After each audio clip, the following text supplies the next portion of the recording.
A ver, ¿cómo es posible que unas simples elecciones municipales acaben con una monarquía de siglos? Pues aunque parezca increíble, es justo lo que pasó en España en 1931.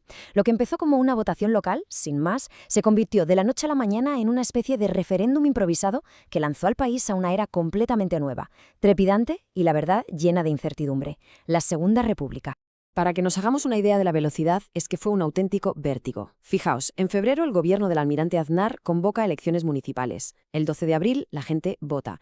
Y el triunfo republicano en las grandes ciudades es tan, pero tan rotundo, que solo 2 días después, el 14 de abril, se proclama la República. 2 días. Y por si fuera poco, para junio el país ya estaba votando otra vez, esta vez para elegir el Parlamento que iba a redactar la nueva Constitución.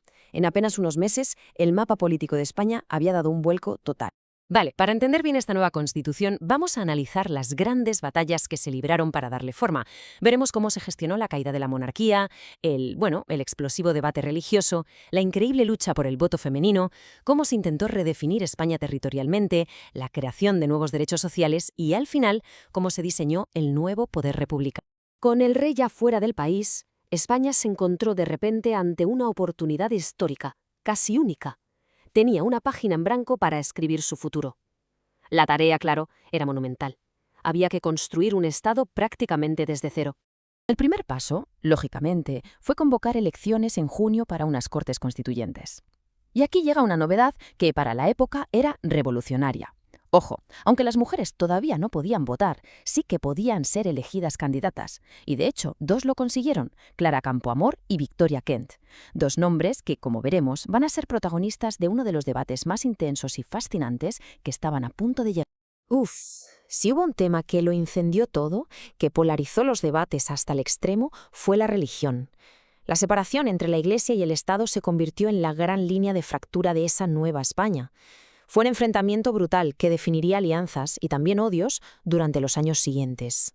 Esta palabra anonadado es que lo resume a la perfección. Transmite esa conmoción, ese sentimiento de aniquilación que sintió una parte enorme de la sociedad española. Para los sectores conservadores y católicos, la nueva Constitución no era una simple modernización. No, era un ataque directo a los cimientos de su mundo, a todo lo que conocían.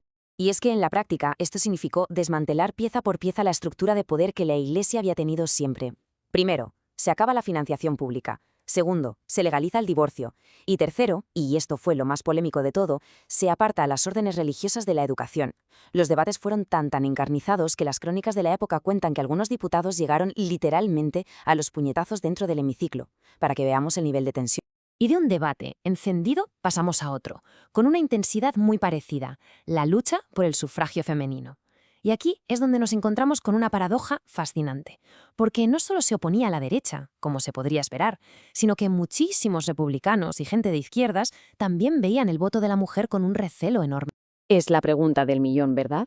Si estaban construyendo una república basada en la igualdad, en los derechos, ¿qué motivo tenían para dudar a la hora de conceder uno de los derechos más básicos a la mitad de la población?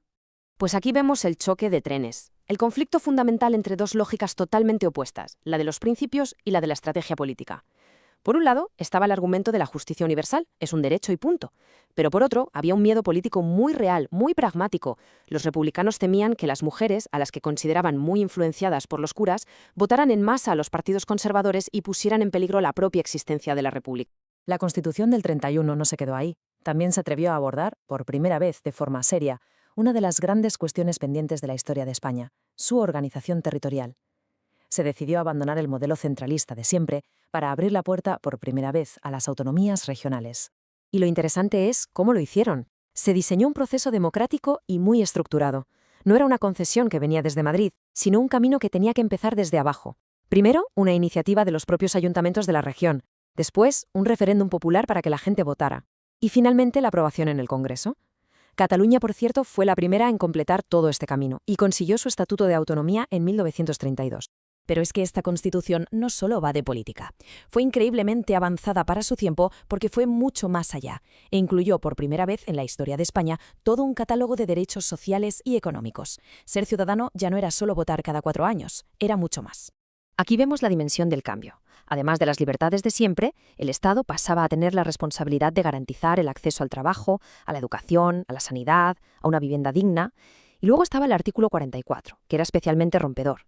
decía que la propiedad privada estaba subordinada al interés general, lo que abría la puerta a expropiaciones. Esta fue, de hecho, la base legal para políticas tan potentes como la Ley de Reforma Agraria. Claro, una vez que el rey desaparece de la ecuación, había que diseñar toda la arquitectura del poder. ¿Quién iba a ser el jefe del Estado? ¿Qué poderes tendría? Y sobre todo, ¿cómo se podía evitar la concentración de poder que tanto había caracterizado a la monarquía? La solución que se encontró fue crear la figura del presidente de la República. Él sería el nuevo jefe del Estado, pero con una diferencia fundamental con el rey. No heredaba el cargo, claro, sino que era elegido por los representantes del pueblo en el Congreso.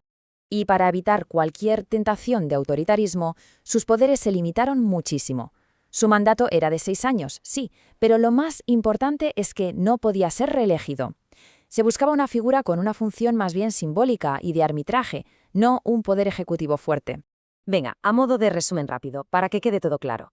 Estos son los grandes pilares de la Constitución del 31.